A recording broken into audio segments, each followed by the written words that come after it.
On the breakfast news this morning, FCCPC launches joint task force to safeguard consumers' welfare, promote fair competition.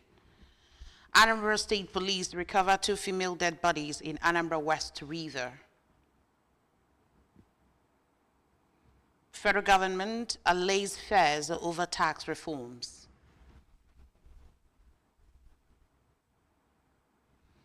And on the forums in Russian strikes caused power outages for more than 600,000 people in Ukraine. Welcome to the news this morning. My name is Chidema Oranwa. The Federal Competition and Consumer Protection Commission, FCCPC, has inaugurated a joint market monitoring task force to safeguard consumer welfare and promote business competitiveness in southeastern Nigeria. Engineer Francisca Obialo, FCCPC's Southeast Zonal Coordinator, said that the task force aims to address the challenges posed by substandard products, eliminate unethical practices, and prevent anti-competitive conduct.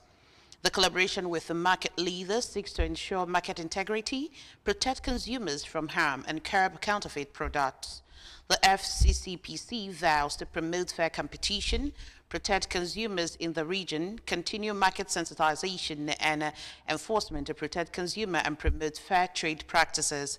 Market executives from Relief Market Owaru, Ochanja Market Onitsha, New Market Enugu, and Ekoka Market were all in attendance and promised to collaborate with the Commission in sanitizing the markets. Anambra State government has issued an interim electricity distribution license to First Power Electricity Distribution Company, a subsidiary of Enugu Electricity Distribution Company in charge of electricity distribution in Anambra State, to enable it to carry out its official duties geared towards uninterrupted power supplies henceforth in the state. Held at the Anambra State Solid Mineral Development Company in Oka, the event drew stakeholders in power distribution, including EEDC, TCN, Anambra State Ministry of Power and Public Utilities, among others. We have the report from our studio.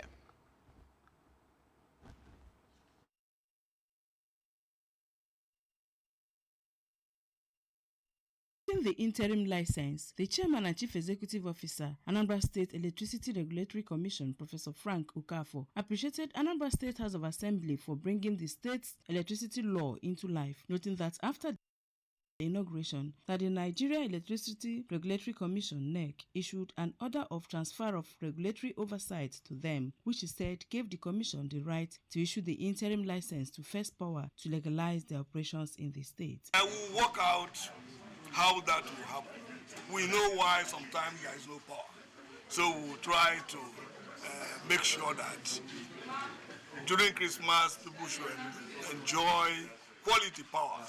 The Group Managing Director, EEDC, Engineer Praveen Koade, represented by Engineer Ernest Mupwaya, said that EEDC followed Electoral Law 2023 by engaging distribution companies for every state in Southeast, with First Power Electricity Distribution Company taking charge of Anambra State. While the Managing Director of First Power Electricity Distribution Company, Engineer Okechukwu Okafor, promised to step up efforts towards a steady power supply in Anambra State going forward. We are working with great minds that have the same commitments, and with God on our side, we are going to surpass the expectation. In their goodwill messages, the Commissioner for Power and Public Utilities, Engineer Julius Chukwuemeka, Managing Director and Chief Executive Officer of Anambra State Solid Mineral Development Company, Professor Charles Ofebu, and the Commissioner for Information, Dr. Law Mefo, applauded the move, which they said was in line with Governor Chukwuma Soludo's plan of bringing a lot of development to the state.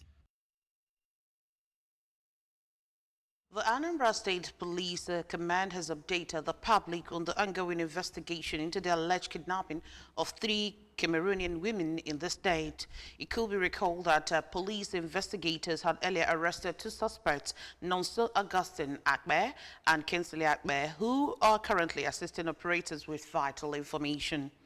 A statement by the police spokesperson, SP Tochukwu Ikenga, stated that in continuation of this effort, on the evening of 28th November, police operatives attached to the Rapid Response Squad, or COSO, working in collaboration with professional river divers and local volunteers conducted an intensive search along the Anambra River in Anambra West local government area.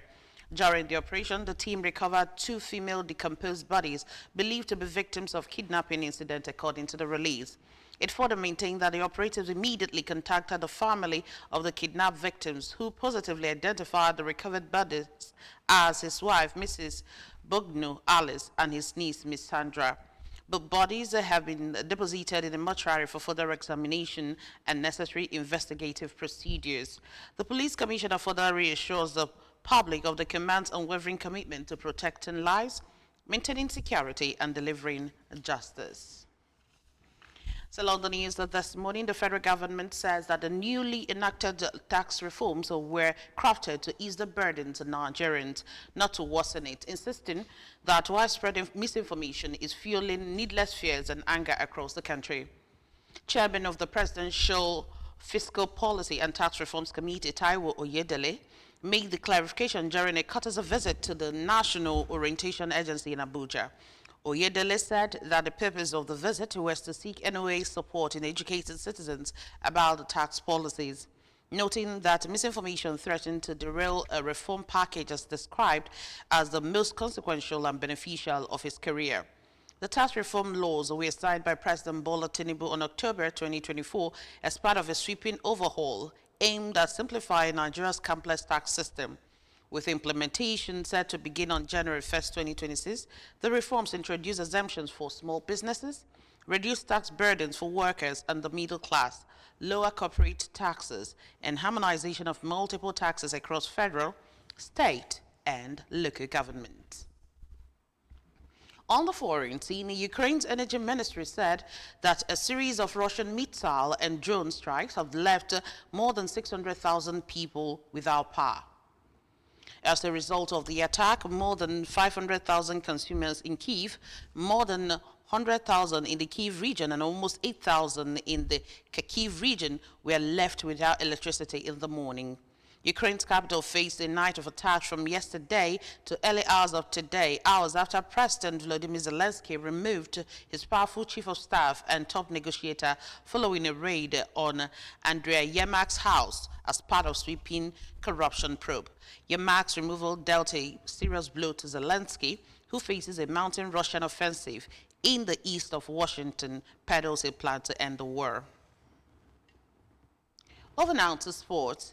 Nigeria Women's Football League (NWFL) side Nasarawa Amazons have unveiled their new kit for the 2025-2026 season. The new jersey features the club's blue and white design. The jersey unveiling took place at their home ground, the Lafayette City Stadium. Nasarawa Amazons started the new NWFL campaign on a positive note with a 2-1 win over Delta Queens. Remember that you can listen to ABS 88.5 FM from any part of the world via our website, which is www.absradiotv.com. Subscribe to our YouTube channel at ABS Radio Television. Follow us on our social media handles at ABS Radio Television on Facebook, at ABS Radio TV on Instagram and X. Main points again. FCCPC has launched Joint Task Force to safeguard consumers' welfare, promote fair competition. Anambra State Police have recovered 2 female dead bodies in Anambra West River. Federal government has allayed fears over tax reforms. And on the foreign scene, we told you that Russian strikes have caused power outages for more than 600,000 people in Ukraine.